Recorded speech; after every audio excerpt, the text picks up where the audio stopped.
Hey, deserving listeners, it's time to continue watching Angela and Michael on 90 Day Fiancé. Let's get to it. Now you've done it.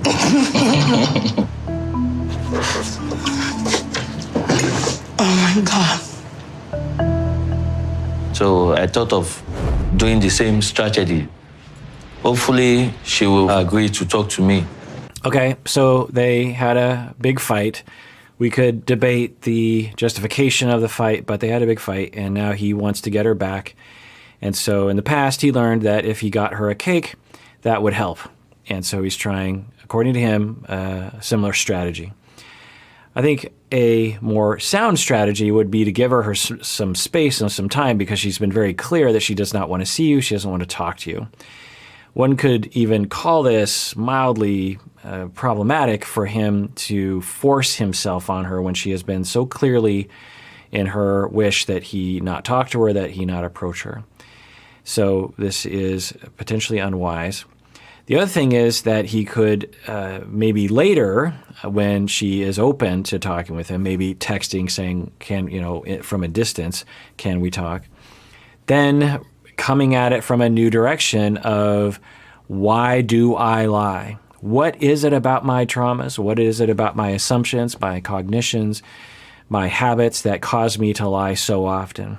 Let me think about that, and let me investigate it, and let me, from that, learn the factors that lead to the behavior, and I thus know how to work on it. And then I could present that to Angela. I think that would help. I think just giving her a cake is probably not going to help, but I don't know. Maybe it will. Let's watch. I've been looking for you. Michael, I don't want to see you right now. Please, please. Please, can you go outside, please? I've been looking for her. No, I don't. Can you? Please, please. Angie. Just go outside. Are you okay?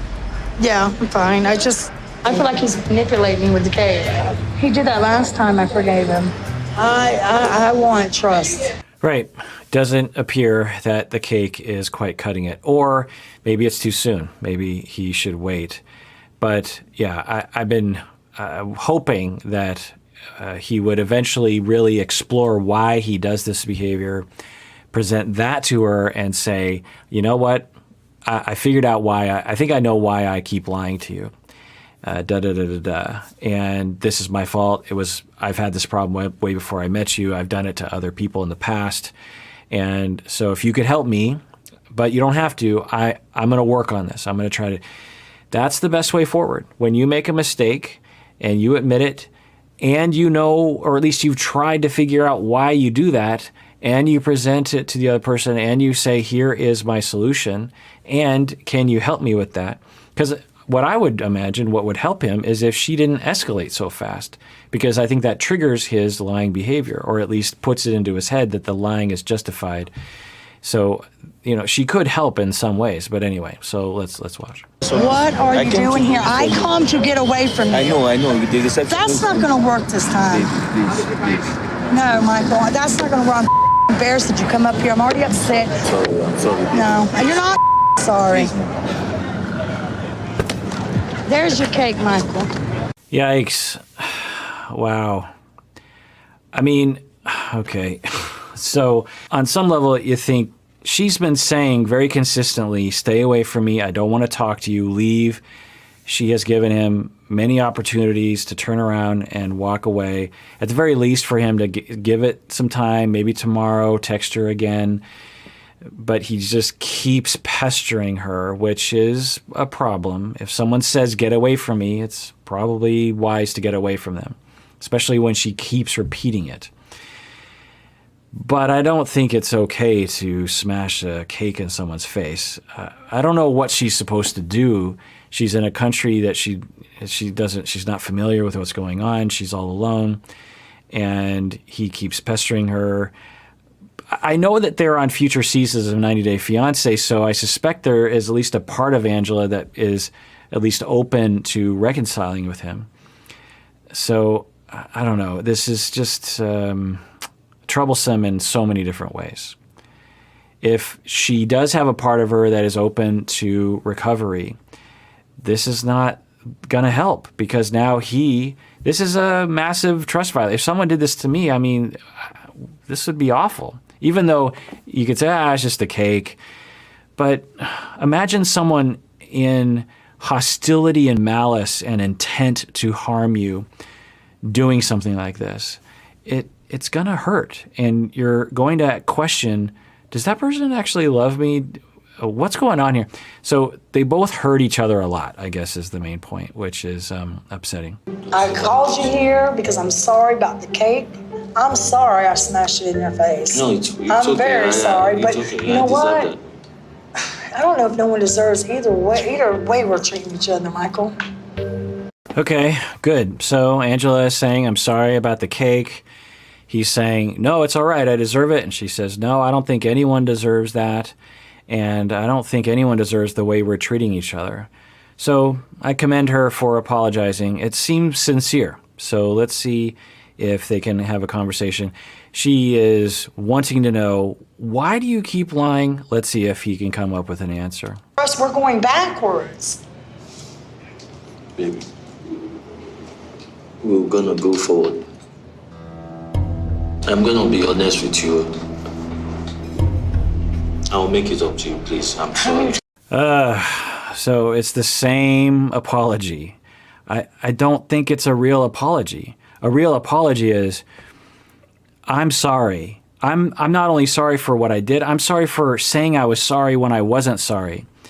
I have a big problem, and I can see why it would make you feel that way. And I'm going to work on it, and I'm going to go to therapy, or, you know, when we go to the States, maybe you can help me go to therapy, or whatever he says, some sort of plan. But he's just saying the same thing. I'm going to be honest with you. I'm going to make it up to you. I'm sorry. Let's move forward. It's the same quote unquote apology every single time. Now, is he some sort of nefarious, evil person? I don't think so. I think that he is scared, and I think he has a pattern of not really thinking about why things happen. I don't know. That's the conundrum with people like this on the show, is that they are withdrawn, they're reserved, they don't really wear their heart on their sleeve. We don't really know what's going on. Often what's going on for people like this is a tremendous amount of fear and shame and desperation. And you could also hypothesize about certain kinds of traumas. I don't know, but it's frustrating to watch. If they had a therapist, they would inevitably run into this, and the therapist would say, okay, good, you're sorry. That's great. That's a good start. We're 10% down the road. Now let's continue going down the road. He would say, well, what do you mean? Well, let's talk about why you do lie. What's going on in your head in the moment? What are the thoughts that you're having? What's happening right now? I know that you intend on not lying in the future, but you said that before and you've done it. So I think we need to really investigate what's happening here. Now, as I've said before, maybe he would say, well, half of it is because she yells at me all the time and she completely escalates so fast and I'm so afraid of her. Okay, so now we have a factor. That can't be all of it, because I don't think it justifies the behavior at all. But there are probably individual trauma factors for him matched up with her high volatility, and I think we get his behavior. It doesn't justify his behavior, but it explains it, and it gives a route to change. If he can work on his assumptions, his knee-jerk reaction, if he can have an interrupt on the behavior, if he has another way of expressing himself, if he can say, hey, I want to tell you something, and I'm trying to turn a new leaf here, and I want you not to get really angry at me because I'm trying to be honest with you. And the therapist is there to say, okay, Angela, he's trying out a new behavior. This is sort of an infancy behavior. Let's really try to take care of it. There's a way out of this, but we're just seeing the same thing over and over and over again. We have an incursion of trust. She escalates. She says, we're done. He says, I beg you, please come back to me. Let's move forward. I'm so sorry. I'm going to be honest. I'm never going to do this again. Let me make it up to you. And then we're right back where we started not too long later. Are you using me for a reason? Hell no. I'm not. Because that's how you make me feel when you keep hurting me. Something's got to give or I'm going to quit. No, baby, don't quit, please.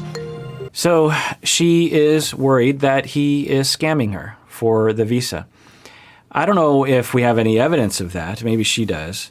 But that's the insidious nature of cheating and lying, is that everything comes into question. And so she's questioning that. So, yeah. Now, could he be doing that? He could. he's very adept at lying. He lies very frequently. He admits to that.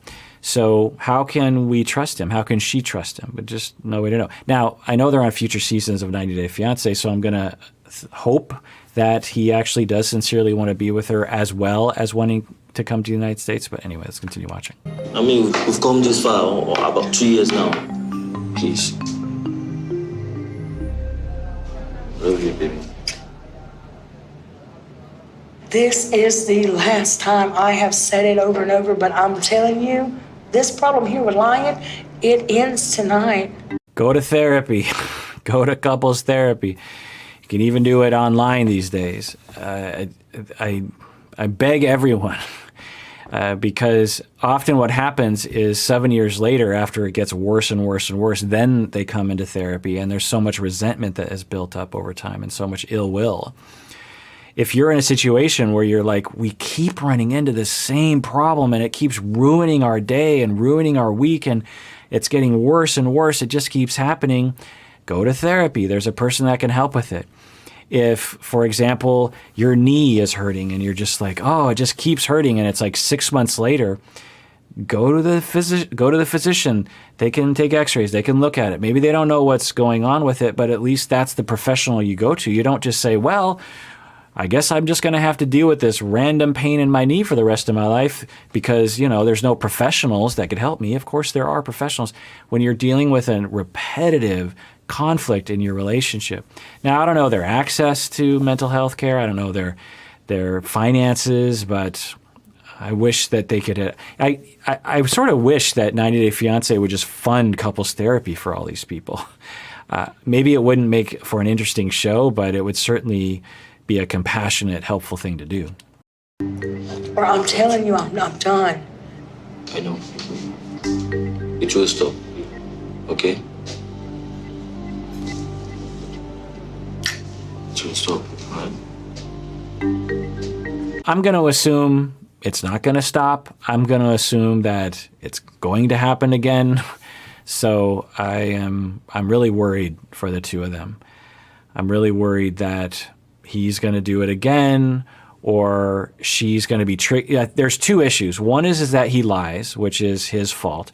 The other is that because of the lies and the cheating, she gets triggered, which isn't her fault, but it's her fault with how she communicates it, because she goes through the roof, and then he retreats, and he has more reasons to justify his lying, which is not justifiable.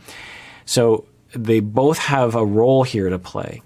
And I just don't see that changing. I don't see her changing her pattern of reactivity to when she has the upwelling of feeling of trust worries.